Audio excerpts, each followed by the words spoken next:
So if you want a good physique, you need good shoulders. And there's a lot of information online, both incorrect and correct, on how to get big shoulders. However, shifting through all this information is pretty difficult, so I decided to make a tier list on what are the best shoulder exercises to get you big shoulders. There are 6 tiers, F tier being 1D delts, D tier being dwindling delts, C tier being the meh press, B tier being decent delts, A tier being 3D delts, and S tier being Death Star delts.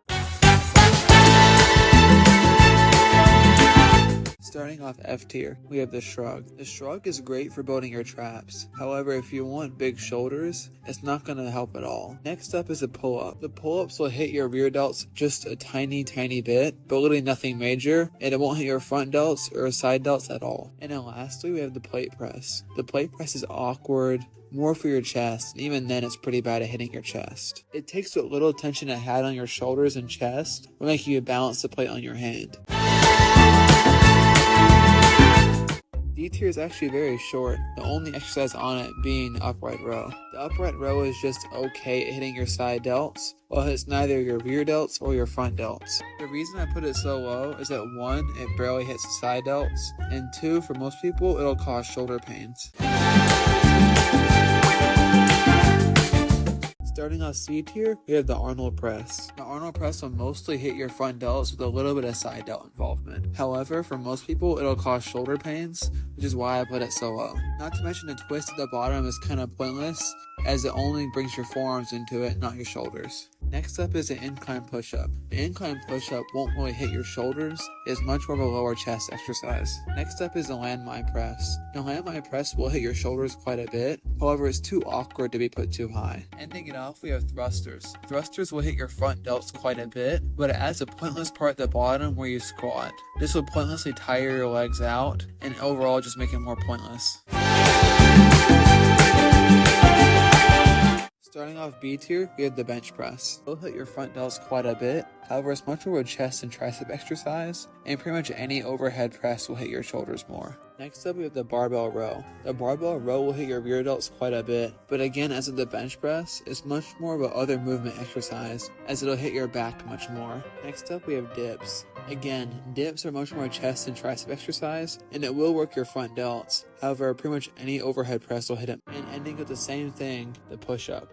The push-up again will hit your front delts pretty well, but it's much more of a chest and tricep exercise. Starting off A tier, we have the handstand hold. The wall is slightly better than freestanding, although both will hit your front delts quite a lot, but even hit your side delts a little bit. Next up we have the overheated front raise. Although I will agree the front raise is kind of redundant if you do your pressing, on its own, it is phenomenal for hitting the front delts. Next up is a decline push-up. The decline push-up is again much more a chest and tricep exercise, however it brings a lot more of your front delts into it, which is why I put it higher.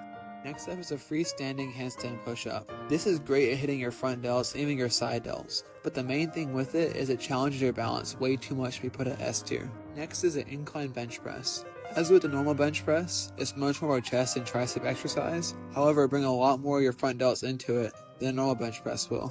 Next is a pike push-up. The pike push-up literally is a front delt exercise, but the only reason I put it not in S tier is progressive overload, as it's very hard to progressively overload, and 2, it's a little awkward to perform. Next is the face pull. The face pull is great at hitting your rear delts, however the only reason I put it down is it's very awkward to learn and has a huge learning curve. Ending off A tier, we have the reverse pec deck. The reverse pec deck is great at hitting your rear delts. The only reason I didn't put an S tier is that it doesn't grow your rear delts as much as S tier exercises will.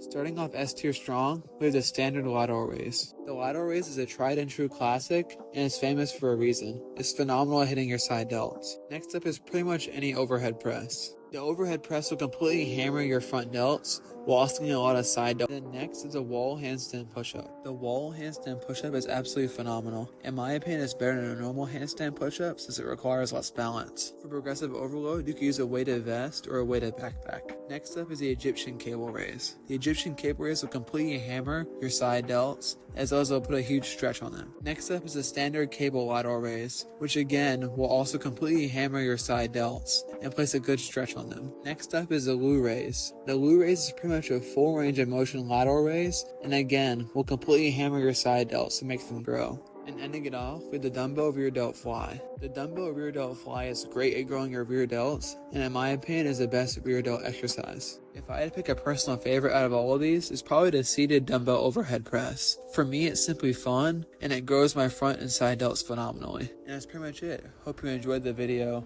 You're going to see a lot more of these tier list videos, as 1, they're pretty easy to make, 2, they're doing well, and 3, I simply enjoy making them.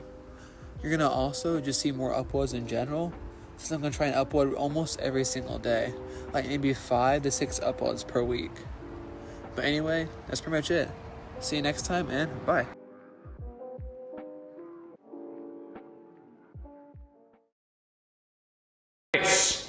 Check out my new favorite channel.